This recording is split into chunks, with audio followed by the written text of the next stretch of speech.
From the very first moment the screen flickers to life, imagine a whisper sliding through the shadows of history, tugging at your curiosity, inviting you somewhere you probably shouldn't go.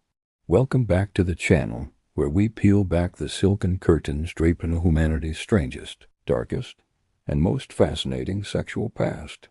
Today, we're stepping into the marble corridors of ancient Rome, following the echo of sandals across cold stone floors toward a figure who has loomed in infamy for nearly 2,000 years. His name still radiates an electric charge, even across centuries, whispered with a mixture of horror, fascination, and disbelief. Caligula, Rome's most notorious emperor, the man whose name became synonymous with perversion, excess, and the unsettling blur between power and madness. And whether the stories are true or twisted by time, you're about to discover why his legend has never quite died. But let's begin before the legends swallowed him whole, before his name became a shorthand for depravity. Imagine a child born into a world of blood and applause. Gaius Julius Caesar Germanicus, better known by the nickname Caligula, was born in 12 CE among military tents, raised practically on the front lines. His nickname, meaning Little Boots, came from the miniature soldier's outfit he wore as a child mascot for his father's troops. Picture tiny leather boots slapping against dusty ground while battle-hardened men cheered for him. In their eyes he was adorable. In hindsight, it was as if the entire empire was welcoming a storm with open arms. Caligula's early life wasn't a fairy tale, it was a powder keg of trauma layered on trauma. His father, the beloved General Germanicus, died mysteriously when Caligula was only 7. Some whispered poison. Others whispered darker things, that Germanicus had been cursed, that his bones were found twisted unnaturally, that the gods themselves had turned their faces away. These may have been rumors, but they formed the mythology of Caligula's childhood. After Germanicus died, the imperial family was hunted from within. His mother and brothers were accused of treason, exiled, starved, and ultimately killed. Caligula survived by playing the perfect mask, quiet, obedient, unthreatening. Ancient writers said he hid a serpent within. Whether that's truth or hindsight invention, it gives us our first glimpse into the kind of emperor he would eventually become. By the time Caligula rose to power in 37 CE, Rome was exhausted by the paranoia of Tiberius, the aging emperor who retreated to his pleasure palace on Capri, leaving behind a shadowy network of spies and informants. When Tiberius finally died, the people erupted in celebration. They wanted relief, joy, someone young, charismatic, and beloved to lift the suffocating weight of fear. And at first, Caligula delivered exactly what they craved. For the first few months of his reign, he was generous, charming, and almost radiant with the promise of a new golden age. But then came the illness. Some said it was a fever. Others said it was poison. And still others claimed it was divine punishment, a crackling madness sent by the gods themselves. Whatever it was, when Caligula recovered, he was not the same. It was as if the trauma he'd buried since childhood had clawed its way to the surface. The gentle young emperor who had inspired hope began to unravel, and soon rumors began swirling like smoke through the empire. He spent lavishly, decimating the imperial treasury with dizzying speed. He demanded that gods appear before him or else be punished. He spoke to the moon as if it were an old friend. And then the stories began, stories about the night, about the palace, about his appetites. Some say these stories were exaggerated by political enemies eager to discredit him. Others say they were shockingly true. But whether fact or invention, the rumors added to the gravity of his legend.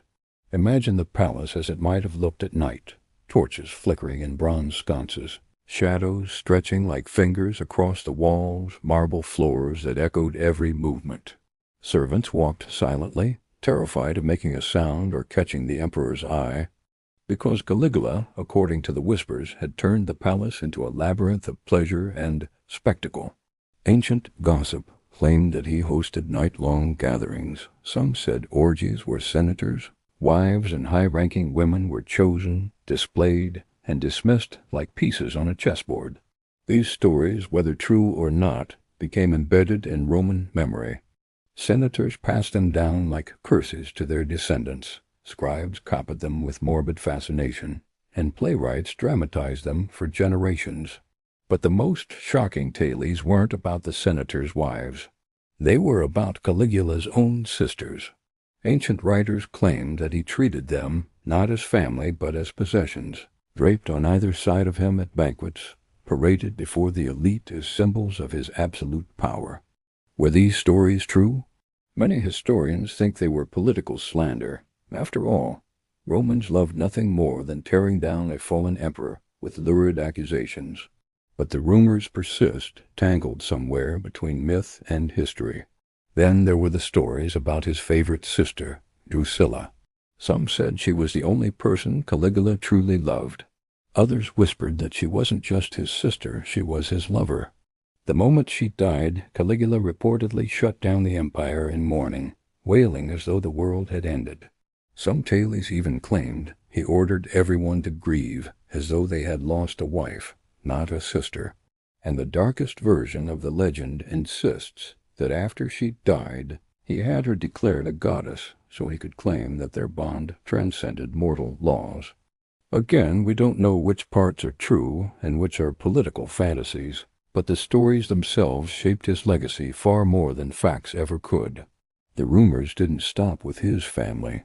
One of the strangest involves his famously beloved horse, Incitatus. Everyone knows the story that he planned to make the horse a consul, but the gossip goes far beyond that. Some said Incitatus lived in a marble stable with servants attending him day and night, that he was fed gold-flaked oats and wore a collar studded with emeralds.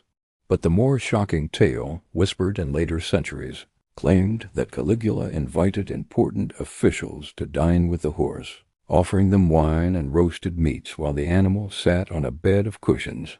A few medieval writers even embellished it further, claiming Caligula believed the horse had prophetic powers, that he consulted it on matters of state, and that he once threw a lavish festival, in which the horse was the guest of honor, presented like a deity, dripping in jewels.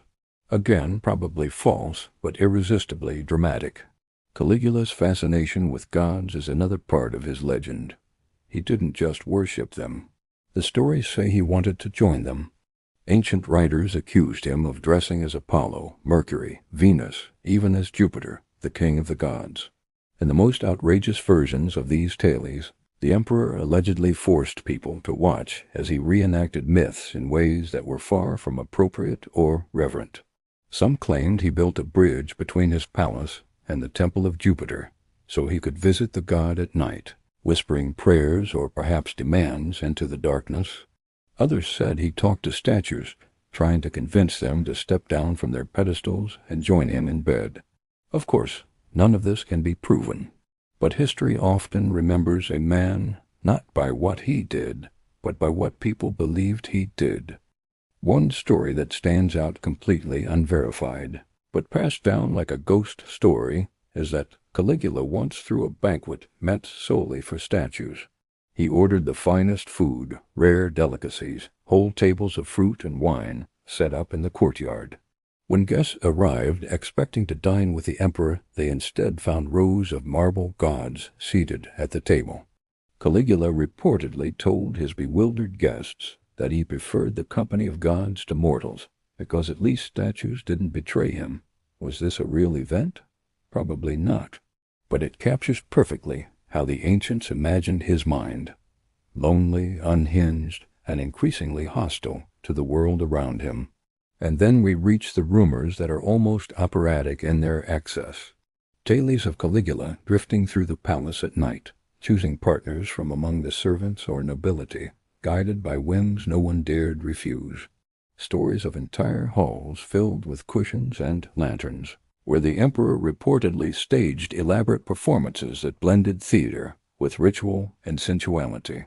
Some claim he believed these rituals granted him power over fate, that by reenacting myths in provocative ways, he was rewriting destiny itself. Historians doubt these accounts, of course. They have the flavor of scandal, whispered in the dark. Yet these are the stories people remembered. The truth is that Caligula's reign lasted only 4 years, but the legends built around him could fill libraries. Every shocking tale, every whispered rumor, every accusation, real or invented, became part of the mosaic of his memory. And it raises the question, how much of Caligula's reputation was crafted by his enemies after his death? How much was exaggerated by ancient writers who loved a good scandal? And how much was rooted in the very real trauma, paranoia, and absolute power that defined his short reign? Perhaps the most intriguing thing about Caligula is that the boundary between fact and fiction is so thin it nearly disappears. His life was a perfect storm, a tragic childhood, sudden power, mental instability, political enemies, and a public desperate for sensational stories. Mix all these together, and you get a legend that's half history, half nightmare. Yet even with all the rumors, one thing is certain. Caligula terrified the Roman elite. He insulted senators publicly, mocked them at feasts, and reportedly forced them to participate in humiliating rituals. Some said he enjoyed turning their shame into a spectacle, proving that no one, not even Rome's highest-ranking officials, could escape his whims. And perhaps that's why, after his assassination, senators eagerly allowed the wildest stories to spread unchecked. The more monstrous he seemed, the more justified his killers appeared. But the truth, or at least the closest version we can reach, is that Caligula's legacy reflects Rome's deepest anxieties. His supposed perversions weren't just titillating, they symbolized imperial power gone rogue, a world where the emperor's desires dictated reality. He became a warning, a morality tale, a monstrous figure shaped partly by his own actions and partly by the imaginations of those who survived him. And so our story begins with a young emperor stepping into a world that feared and adored him, a world ready to believe anything about him, no matter how wild. The doors to the imperial palace swing open, revealing a man who would become a legend, a monster, a mystery. And as we move deeper into his world, the shadows only get darker. As the story progresses deeper into Caligula's world, imagine the marble corridors stretching longer and darker, the light thinning to a faint glow cast by oil lamps clinging to the walls. The palace is no longer a home. It has become a stage, and Caligula its lone playwright, actor, and critic. The man Rome once welcomed as a savior had transformed into someone far more unpredictable, and the empire, for all its might, found itself orbiting the whims of a single young ruler who believed he was no ordinary man. What emerged during this period wasn't simply tyranny, it was theater, spectacle, and a relentless hunger to test how far power could bend the human mind. For Caligula, power was never about control alone. It was about performance. Those close to him reported that he seemed to delight in conjuring scenarios that unsettled those around him, situations that blurred the boundaries between reality and imagination. One senator wrote decades later, long after it was safe, that Caligula once summoned the entire Senate to the palace in the dead of night. The torchlit halls echoed with their footsteps as they marched nervously to the audience chamber. When they arrived, instead of political announcements or imperial edicts, they found Caligula sitting in utter silence, staring at them, offering no explanation. He reportedly held that silence for nearly an hour before bursting into laughter and dismissing them without a word. Was the story true? No one knows. But even as an invention, it captures the atmosphere people associated with him. Tension, fear, and the unsettling sense that logic no longer applied. And yet, beneath this cloud of madness, there was something else, something that fascinated ancient writers almost as much as it frightened them. They claimed Caligula had become obsessed with rituals and symbols, with reenactments of myths that blurred into his personal fantasies. In some versions, these rituals took place within private chambers decorated with swaths of silk and glowing with scented incense. In others, he staged them in vast halls lined with columns, using musicians and performers to bring ancient stories to life. At the center of these tales was Caligula himself, dressed in the costumes of gods, heroes, or divine lovers. Sometimes he appeared as Jupiter, wielding a scepter and demanding sacrifices. Other times he emerged as Dionysus, surrounded by dancers who spun in circles until they collapsed from exhaustion. The most embellished rumors claimed that he believed these performances influenced fate, that he could, through ritual reenactment, alter destiny, summon prosperity, or ward off curses placed upon him since childhood. One particularly outlandish tale accuses him of locking himself in a chamber filled with mirrors for an entire night, emerging at dawn and claiming he had spoken with Apollo directly. The story is clearly fictional, but it reveals how later generations imagined him a man wandering through illusions of his own making. And then there were the stories involving the sea. Ancient writers insisted he once marched his army to the shore, lined them up in full battle formation, and ordered them to attack the waves. Caligula's fascination with Neptune, the god of the ocean, gave rise to one of the most famous and most bizarre legends of his reign.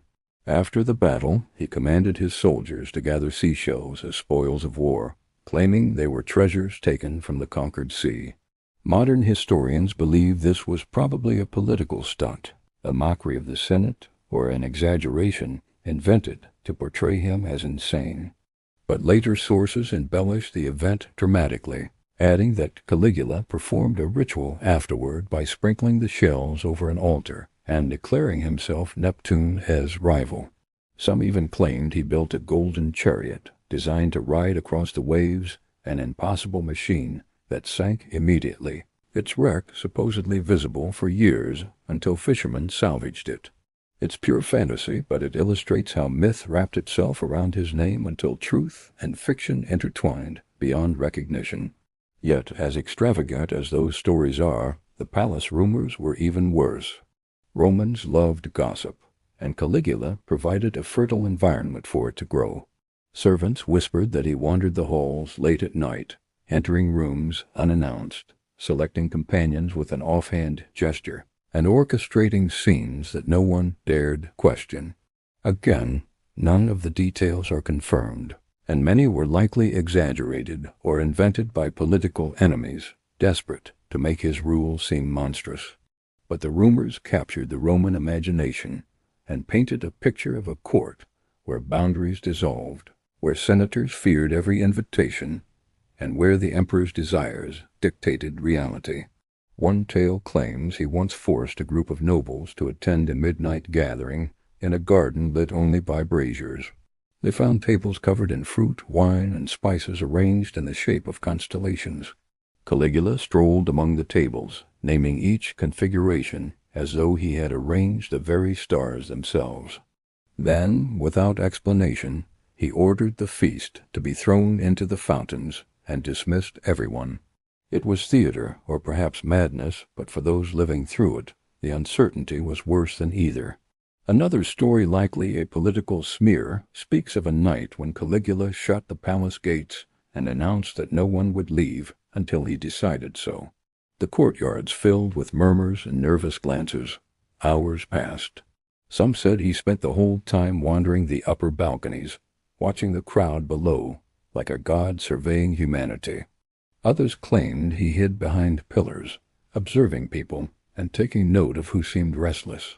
When dawn approached, he ordered musicians to play, dancers to perform, and food to be brought out in abundance. What had been a night of fear transformed into a bewildering festival. When he finally released them, he reportedly said, "Now you understand what it is to live at my pleasure." Whether true or not, it became part of his legend, a reminder that those who lived under him could never predict what the next hour would bring. Even his public appearances became tangled in myth. People said he changed outfits constantly, sometimes appearing dressed as a general, then as a priest, then as a woman draped in fine silk. These accusations were often used as insults by ancient writers who saw gender fluidity as scandalous. So it's hard to know how much is truth and how much is moral outrage. But even the possibility added another layer to the mystery of Caligula, a ruler who seemed fascinated by transformation, unbound by convention, almost eager to shock the conservative elite. And then there is the infamous ship, Ancient sources confirm that Caligula built at least one enormous floating palace on Lake Nemi, a vessel so lavish it included marble floors, heated baths, and garden-like decks. But later rumors pushed the story further, insisting that the ship was designed not just for luxury, but for decadent rituals beneath the open sky. Some said he used the reflective surface of the lake as a mirror for divine ceremonies. Others said musicians played while silk canopies drifted overhead, catching the moonlight, creating an otherworldly glow. A few writers claimed he believed the lake was sacred, a place where the barriers between heaven and earth thinned, allowing him to speak to spirits or awaken forgotten gods. Most of these claims are mythical, the kind of embellishments that grow with retelling. But the real ships recovered centuries later prove that at least part of the legend was grounded in truth. Caligula did build something extraordinary on that lake, something grand enough to spark centuries of speculation. As these stories multiplied, the Roman elite found themselves trapped in a maze of uncertainty. Was Caligula truly mad? Was he performing elaborate political theater? Or had trauma and absolute power simply pushed him into a world where reality obeyed his imagination? No one knew for sure. But the rumors spread faster than facts, and each retelling made him seem more monstrous, more unpredictable, more enthralling. Among the most persistent tales is one involving a feast that supposedly lasted 3 days. According to the story, Caligula invited dozens of nobles and their families to dine in a hall draped with gold cloth. The tables overflowed with exotic dishes, peacock tongues, flamingo brains, honey-drenched figs, roasted boar stuffed with oysters. Musicians played continuously, their melodies drifting like smoke through the air. Some said Caligula walked from table to table, pausing to whisper things into guests' ears, sometimes compliments, sometimes insults, sometimes predictions that turned out eerily accurate. It's likely exaggerated, but the Romans cherished the tale because it reflected their fear that at any moment the emperor might turn a celebration into a nightmare. One particularly dramatic version claims that during this feast, Caligula suddenly stopped the music and ordered total silence. He then pointed to various guests and announced how each one would die by illness, by accident, by political downfall. According to this story, several predictions supposedly came true, fueling rumors that Caligula possessed supernatural insight. Modern historians dismiss this as pure invention, yet it reveals something important. To the Romans, Caligula wasn't just a tyrant. He was a figure who blurred the line between man and myth, between ruler and omen. And perhaps that is why the stories became so elaborate. Caligula's reign was a time of uncertainty and fear, but also fascination. People couldn't look away.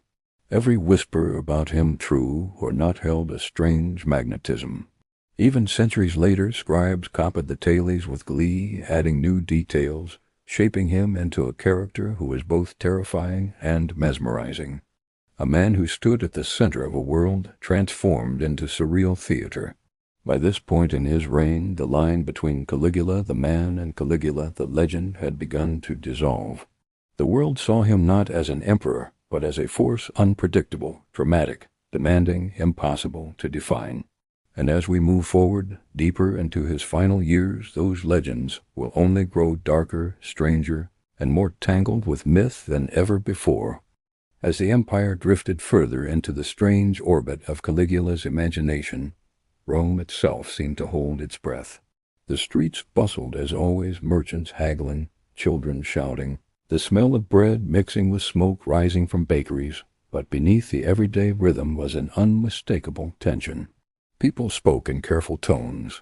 Conversations halted when strangers passed.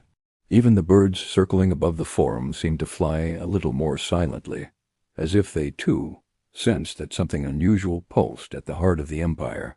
Because inside the palace the transformation of Caligula from a troubled young emperor into a mythic figure of fear and fascination was accelerating. His nights became the focus of endless gossip. His days were no less theatrical. And strangely, even those who hated him couldn't deny a growing obsession with the man whose every gesture, every whisper, Every bizarre command seemed like a performance designed to leave an imprint on history. This chapter of his life begins in the strangest place possible, his own reflection. There's an old rumor passed down through chroniclers who wrote a century too late that Caligula became obsessed with mirrors. Not in the simple way a vain ruler might be. The story claimed he filled a hall with polished bronze and silvered glass, creating a labyrinth where his reflection fractured into dozens of ghostly figures. According to the legend, he walked through this reflective maze at dawn, talking softly to the images, as though they were advisors or rivals. Some versions insist he believed each reflection showed a different version of himself, a god, a demon, a child, a ghost of the man he once was. Though historians consider it fiction, the tale persists because it captures something essential about Caligula's reign, the sense that he lived surrounded by the distorted echoes of power. But mirrors were nothing compared to what came next, because as his behavior grew more unpredictable, Caligula's interest in the supernatural deepened. Ancient writers claim he invited magicians, seers, and mystics from every corner of the empire. Egypt, Syria, Judea, Gaul, anywhere that housed traditions of magic or prophecy. Some said these mystics arrived carrying scrolls inked in languages no Roman could read, or amulets glinting with strange symbols. They were ushered into secret chambers where rituals might have taken place, though the accounts differ wildly. One story claimed Caligula used a room lit by lamps filled with iridescent oil that cast rainbow colors along the walls. Another insisted he built a small shrine where the floor was a mosaic of stars, as though he wished to walk across the night sky. The most unsettling version, almost certainly invented long after his death, claimed Caligula was convinced he had seen his own death foretold in the stars. According to this tale, he believed a shadowy figure waited for him, a celestial twin who would appear in the sky just days before his fall. Whether or not he believed such things, the rumors fed the Roman imagination, convincing many that fate itself was woven into his madness. And then there were the trials. Caligula began testing those around him, pushing boundaries in ways that confused and frightened even his closest advisors. One day he might shower someone with gifts, praising their loyalty, offering them lands or positions of honor. The next day he would accuse that same person of treason or deceit. No one knew whether he acted out of genuine suspicion, boredom, or a desire to watch powerful men tremble. Some believed he aimed to dismantle the old aristocracy, strip them of their pomp, and remind them that their lives depended entirely on his mood. A rumored scene recorded by writers who lived long after the events describes a banquet where Caligula invited senators to recline beside him, only to ask them what they thought of his appearance. When one senator hesitated, Caligula allegedly stared him down until sweat beaded on the man's forehead.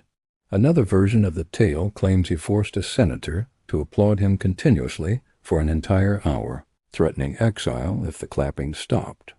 These stories cannot be verified, but their persistence shows how deeply the Romans believed their emperor had transformed the political arena into a stage for personal dominance. One particularly captivating rumor speaks of Caligula's fascination with fear itself. Some said he enjoyed observing how people reacted when they believed themselves doomed. According to one account, he invited several nobles to join him on a balcony overlooking the city at dusk. The sun dipped below the horizon, leaving only a soft glow across the rooftops.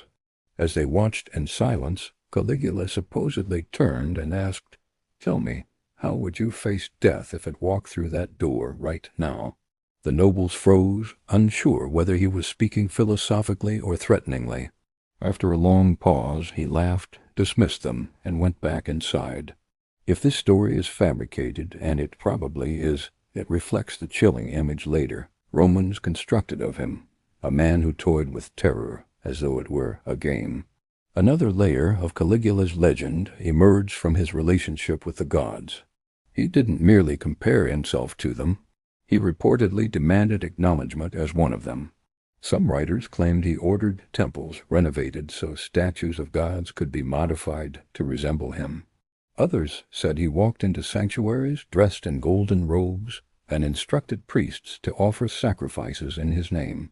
A more exaggerated tale insisted he declared himself the living Jupiter and commanded thunder to strike on cue by signaling hidden servants with mirrors or torches. These stories likely reflect political smears rather than literal truth, but the idea of an emperor striving to occupy the space between mortal and divine fascinated the Roman imagination. Yet perhaps nothing inflamed that imagination more than the tales involving dreams. According to some accounts, Caligula claimed he had prophetic dreams that revealed the hidden thoughts of others.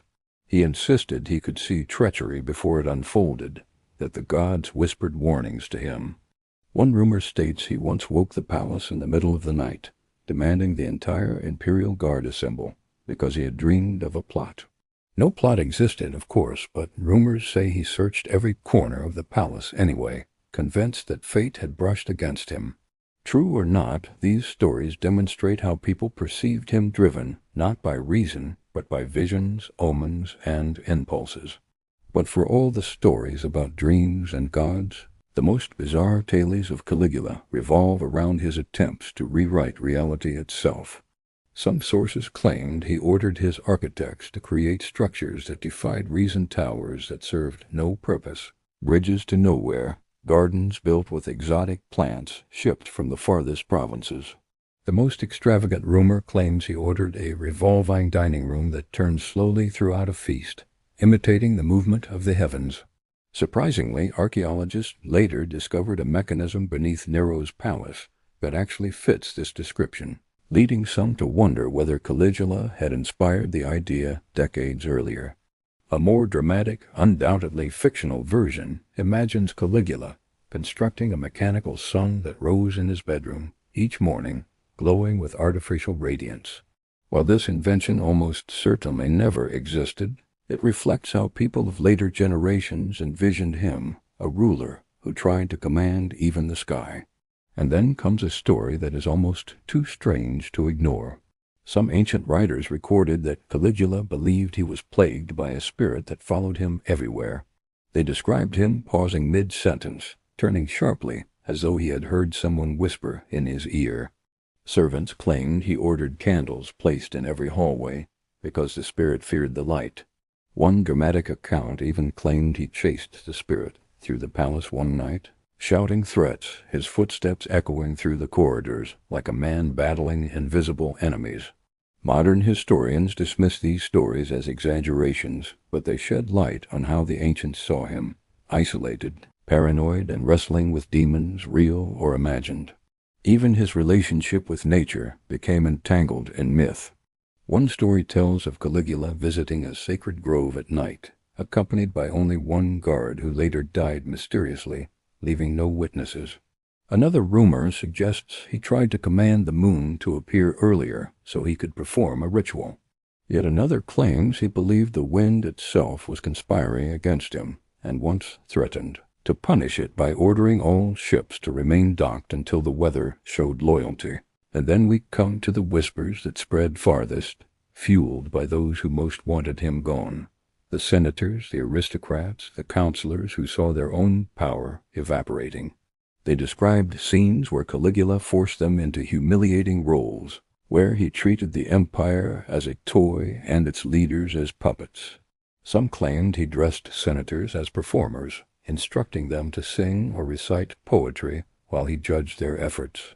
Others claimed he invited them to feasts only to mock their appearance, their wealth, or their families. Whether any of this happened is uncertain, but the imagery stuck. An emperor who saw himself as the master of ceremonies in a world constructed solely for his amusement. It was this atmosphere charged with fear, fascination, suspicion, and spectacle that defined Caligula's later years. The palace had become a realm of illusions, a place where truth bowed to his imagination, and no one dared challenge the fantasy.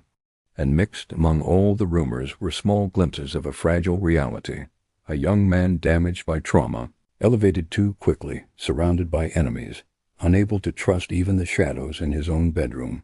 By the time these stories circulated through Rome, the citizens didn't know what to believe. Was Caligula a monster created by absolute power, a victim of slander, a young man collapsing under the weight of expectations, or something entirely different, something stranger, more unpredictable, a figure who belonged as much to myth as to history? And as we move into the next chapter, the stories will grow even darker, the rumors more tangled, the line between truth and invention thinner than ever. Because Caligula's final months filled with omens, plots, and the climax of his reign would cement his legacy as one of the most notorious rulers the world has ever imagined. The final act of Caligula's reign feels like watching a candle burn from both ends brighter, hotter, and more dangerously than before. Rome sensed something approaching, something inevitable, as though the empire itself exhaled with dread. The air around the imperial palace grew heavier, thick with rumors, omens, and the quiet footfalls of men who no longer believed the emperor's shadow would stretch into the future. And yet, even as danger closed in around him, Caligula seemed to radiate a strange, almost supernatural confidence. It was as though he believed fate itself bowed before him, as though he could see threads in the tapestry of destiny that others could not. This part of his life begins with a whisper quite literally. One account claims Caligula began hearing voices late at night. They spoke softly, the rumor says, drifting through the corridors like faint echoes. Some said he believed they were the spirits of his dead family, calling to him from beyond. Others whispered that he thought they were the gods chastising him, encouraging him, warning him. And some versions, more dramatic, certainly fictional, claimed he believed the voices belonged to the unborn children he would never have, tiny souls knocking from the other side of existence. In the legends, he wandered the palace halls listening for them, pausing in doorways with his head tilted, as if deciphering a message no one else could hear. But the voices weren't the only thing fueling his unraveling. The omens grew impossible to ignore. Rome was a city obsessed with signs, the flight of birds, the behavior of animals, sudden storms, strange lights in the sky. And during Caligula's final months, the rumors say the gods sent messages daily. A statue of Jupiter was said to have shed tears, though most likely it was nothing more than condensation. A priest claimed he saw a streak of fire across the sky that split into 3 sparks, each representing a soul soon to be extinguished. And then there was the dream reported by Caligula's personal astrologer, who allegedly warned the emperor that a great shadow was forming around him. The astrologer vanished days later, fueling whispers that Caligula had killed him for spreading fear. The emperor, meanwhile, seemed increasingly convinced of his own divine status. One story, impossible to verify but rich with dramatic flair, claimed he conducted a private ceremony inside the temple of Castor and Pollux. Witnesses said he ordered the doors barred and insisted the gods appear before him. When they did not, he declared that their silence was proof they acknowledged his authority. Another rumor claims he once shouted into the void of the temple, demanding the gods strike him down if they opposed him. When nothing happened, he walked out triumphant. Whether this actually occurred or was invented later, the imagery endured. Caligula challenging the heavens, daring them to deny him. But the most persistent and most chilling stories of his final months involved his relationship with the Senate. The tension between emperor and aristocracy had reached its breaking point. Caligula openly mocked senators, calling them cowards and parasites. Some sources say he forced them to run beside his chariot like servants. Others say he invited them to dinners only to humiliate them publicly. And the darkest rumor of all claims he planned to replace the Senate entirely with a council of foreigners or even animals. One satirical poem circulated in later years suggesting Caligula would have appointed goats to the Senate if he thought the goats would be more loyal. It was meant as a joke, but it reflected a very real fear among the elite that Caligula no longer saw them as partners, but as obstacles to be eliminated. Whether Caligula truly plotted against them, or whether the Senate merely believed he did, the result was the same: Powerful men began whispering behind closed doors, speaking of survival, duty, and destiny. The conspiracy that would eventually end his life began as little more than fear given voice. But before the final blow, the stories grow even stranger. One tale insists Caligula became obsessed with the idea of conquering death not through armies or power but through a grand ritual. According to this story, he commissioned a group of mystics to design a ceremony that would supposedly bind his soul to a star so he could never truly die. They allegedly gathered under the palace at midnight, where Caligula stood surrounded by torches arranged in a spiral. The mystics chanted in a language no Roman recognized, and just as they reached the climax of the ritual, lightning struck outside, plunging the palace into darkness. When light returned, Caligula declared the ritual complete. There is no evidence it ever happened, but the story grew, because it felt like something he would have believed, an emperor convinced he could outmaneuver mortality. Other legends claim he began predicting deaths. Some said he could look at a person and sense how long they had left. One infamous rumor insisted he once pointed at his senator and declared, "You will die before morning." The man laughed it off until he collapsed unexpectedly a few hours later. Whether the event was pure coincidence or total invention, the tale became part of the mythology surrounding Caligula's supposed supernatural insight. Yet even these dramatic stories pale next to the legends surrounding his final festival. According to ancient accounts, some rooted in fact, others embellished, the last weeks of Caligula's life were filled with celebrations.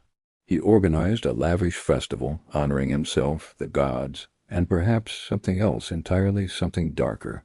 Some writers claimed he wanted to recreate the festival of Saturnalia, but with a twist. Instead of slaves and masters switching roles, Caligula wanted gods and mortals to trade places. In one version, he demanded that statues of deities be taken down from temples and brought to the palace, where they were placed around the banquet hall as guests.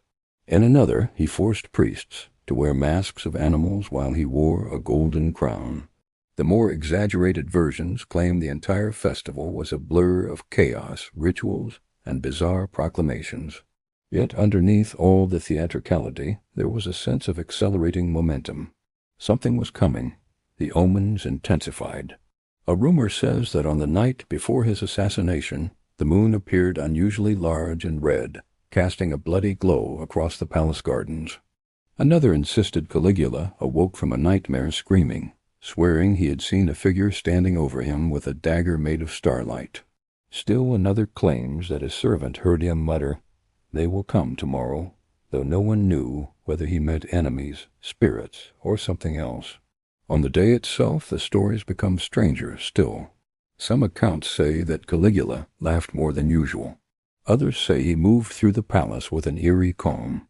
A servant later claimed that Caligula paused outside a doorway, staring upward as though he saw something others could not.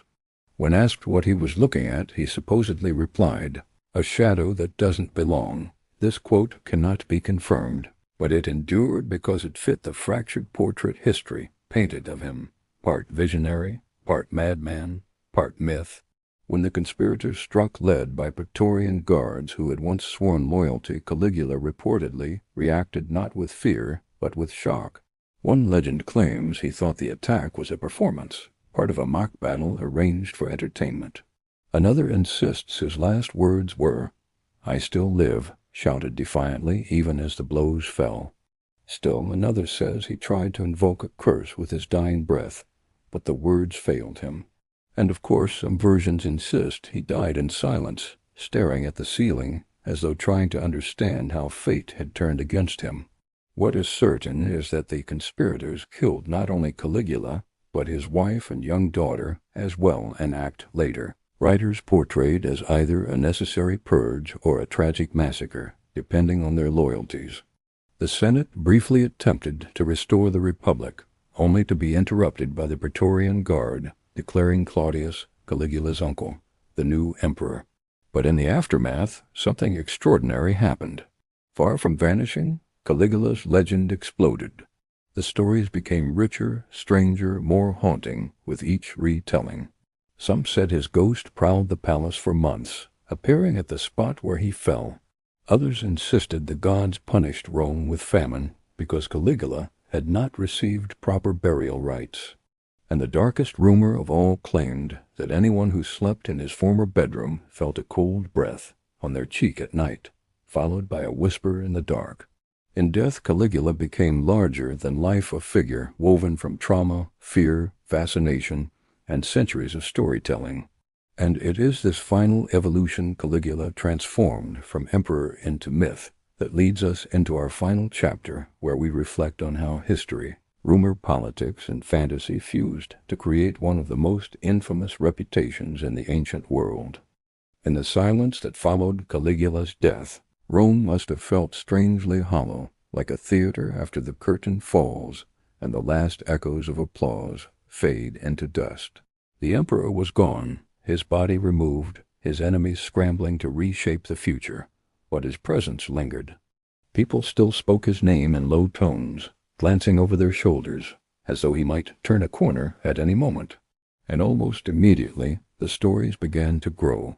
This is where our journey leaves the palace and enters something even more powerful than marble halls or imperial titles, the realm of memory, rumor, and the very human urge to turn a scandalous life into an unforgettable legend. In the months and years after his assassination, Rome faced a question it never really resolved. What exactly had Caligula been? A madman? A monster? A victim of slander? A mirror held up to the darkest fantasies of the people he ruled? His successors had every reason to distance themselves from him, and the Senate had every reason to exaggerate his sins. The more monstrous Caligula appeared, the more justified they all seemed in removing him. And so his story began to twist, to stretch, to swell with new details. Some were based loosely on truth, others were outright inventions. Eventually it became nearly impossible to separate fact from fiction. But if there is one thread that ties together almost every story about Caligula, it is his reputation for perversion, especially sexual perversion. And that reputation, more than anything else, made him unforgettable. This is where our channel lives, in that strange intersection between what people actually did and what others imagined they did behind closed doors. Caligula became the perfect canvas for the ancient world's anxieties about sex, power, and morality. Take the accusations involving his sisters, for example. Ancient sources like Suetonius and later writers claimed that he slept with them, presented them publicly as lovers, and even loaned them to other men for political leverage. Whether any of this is true is questionable. The emperors of Rome were frequent targets of sexual smear campaigns, especially after their deaths. If you wanted to destroy a man's legacy, you didn't just call him cruel, you called him unnatural. You said he crossed forbidden boundaries, violated sacred lines, defied family, law, and gods all at once. So did Caligula really commit incest, or did hostile historians simply weaponize the darkest accusation they could invent? We may never know, but the fact that people were willing to believe, it tells us something very real about how Romans understood the link between power and taboo. His nights in the palace became the stuff of whispered mythology. People imagined him turning the imperial residence into something like a sensual maze, with chambers dedicated to different moods, different desires, different performances. One rumor insisted that he transformed an upper floor of the palace into what later writers called a floating brothel, inviting the wives of nobles and even their daughters to visit. He supposedly stationed guards at the staircases, not to keep people out, but to keep them in, coaxing visitors into games and encounters chosen entirely by him. Another embellished story claimed that he invited respectable Roman matrons to banquets, then casually took them aside one by one, returning to the table to publicly critique their performances to their husbands. The cruelty in that story is breathtaking, and precisely why ancient gossip loved it. Whether it happened or not, it paints a vivid picture of how people conceived his power, absolute, humiliating, and erotically charged. It goes even further in some legends. medieval writers, far removed from the actual events yet enthralled by the scandal, added lurid details that likely never existed. They claimed he bathed in perfumes and oils made from crushed flowers imported from distant lands solely for his pleasure. They said he kept lists of every person in Rome he'd seduced or forced, organized not by name, but by physical type, like a catalogue of conquest. A completely unsubstantiated but persistent tale even insists he ordered a room built, where the walls were lined with silvered panels, so he could watch himself from every angle while he entertained guests in ways we'll leave more to the imagination than to description. These tales are almost certainly fiction, but they survived because people wanted them to be true. They made Caligula not just a tyrant, but a living embodiment of excess. And then there's the legend, utterly unproven yet fascinating, that Caligula declared certain nights sacred to Venus and commanded that no one in the palace sleep alone. According to this rumor, lamps burned all night in the corridors, music drifted through the air, and servants moved back and forth with drink and fruit, while doors opened and closed in a restless, shifting dance. The emperor, it was said, walked among these rooms like a priest of desire, offering blessings with one hand and threats with the other. Was any of this real? Probably not. But it shows how later generations envisioned him, as the high priest of a religion of indulgence, one that blurred the line between pleasure and oppression. We also have to remember that much of what we know about Caligula comes from a small number of elite male senatorial authors who had every incentive to make him look absurd, corrupt, and monstrous. To them, a young emperor flaunting sexuality and overturning traditional hierarchies wasn't just obscene, it was an attack on the social order itself. So when they described his parties, his liaisons, his apparent disregard for marital and moral norms, they were not just telling stories. They were making arguments about what happens when one man has too much power over the bodies and lives of others. In their hands, Caligula's rumored bedroom became a metaphor for political domination. At the same time, the people of Rome were not innocent observers. They, too, participated in amplifying his reputation. Imagine being a street vendor, a tavern keeper, a servant, a performer. You might never see the emperor up close, but you'd hear things. A guard tells a half-true story after too much wine. A former servant hints at something they saw in the palace. A noble's dismissed mistress whispers what she claims happened one night after a feast. Each retelling adds a detail, a twist, a flourish. Before long, you have stories of Caligula doing things no human has done, no human should do. These stories travel, evolve, morph. They become cultural currency tales you trade for attention, for laughter, for shock, for moral lessons. And then, centuries later, Christian writers inherited these stories and found them extremely useful. To them, Caligula became a symbol of pagan Rome at its worst, a warning about what happens when people worship false gods, chase pleasure without restraint, and abandon their moral compass. So they emphasized the filth, the excess, the cruelty, sometimes repeating earlier rumors, sometimes adding color of their own. In their hands, the emperor became almost demonic, a cautionary example of the flesh left unchecked. The more sexually depraved he seemed, the easier it became to argue that Rome had deserved its eventual fall. Layer by layer, generation by generation, the real Caligula disappeared under this avalanche of storytelling. Somewhere at the core, there was a man, traumatized as a child, raised in the brutal environment of imperial politics, elevated too quickly to absolute power, possibly suffering from mental illness or neurological damage after his mysterious illness. Around that core, we have some reasonably grounded facts. He spent money recklessly, clashed with the Senate, insulted and threatened the elite, demanded divine honors, and sometimes behaved in ways that seemed cruel and arbitrary. But beyond that core lies something else entirely. The Caligula of legend, the one who turned palaces into brothels, bathed in perfumes and blood, feasted with statues, slept with sisters, talked to his horse as a fellow statesman, and tried to seduce the gods themselves. And this is where our channel's lens becomes especially important. When we talk about the hidden history of sex and sexuality, we're not just listing what people did in bed. We're exploring how societies used stories about sex to make sense of power, morality, and fear. Caligula's sexual reputation tells us as much about Rome as it does about him. The Romans used sex as a language to talk about dominance and submission, purity and corruption, order and chaos.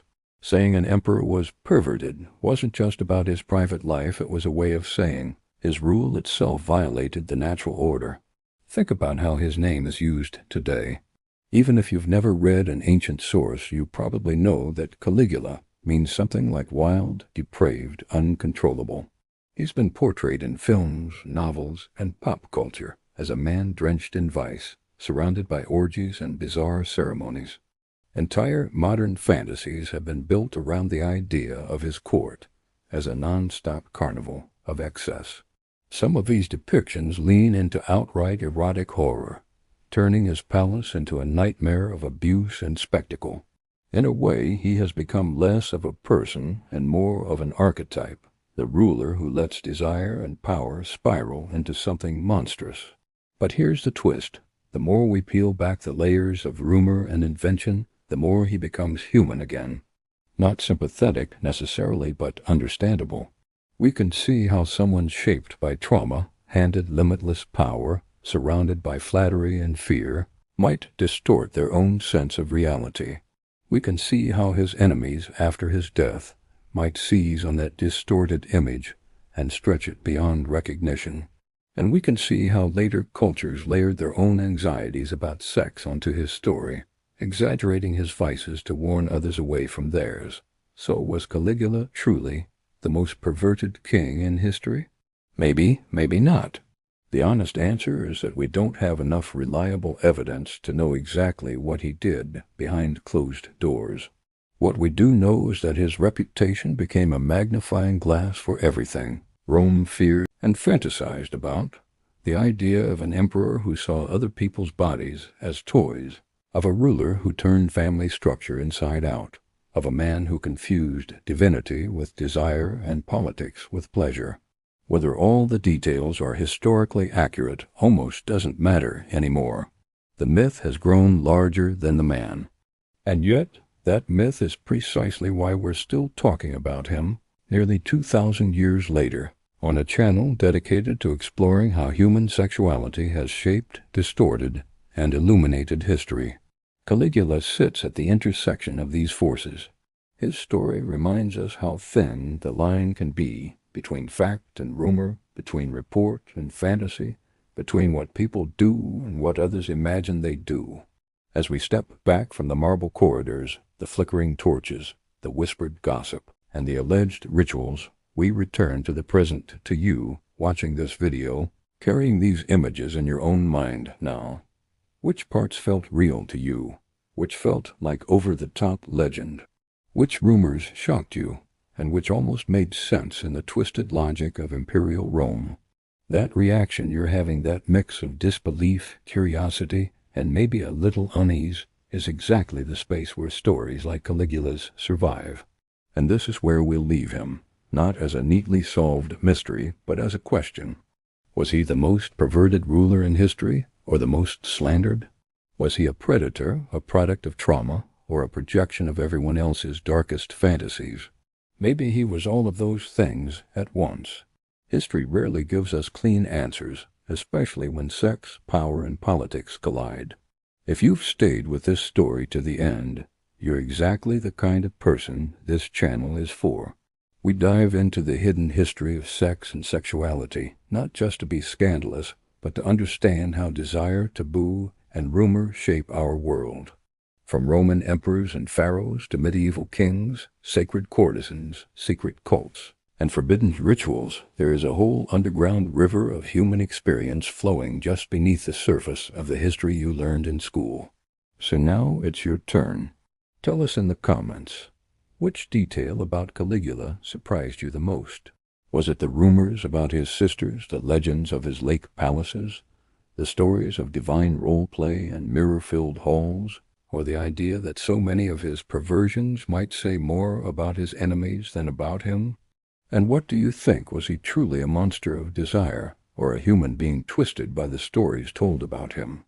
If you want to keep exploring the secret, scandalous, and often misunderstood side of the past, make sure you subscribe and turn on notifications so you don't miss our next deep dive into the hidden history of sex and sexuality. There are so many more mysteries waiting, some darker, some stranger, some surprisingly tender, each one reminding us that the human heart and everything that stirs it has always been more complicated than the official records let on.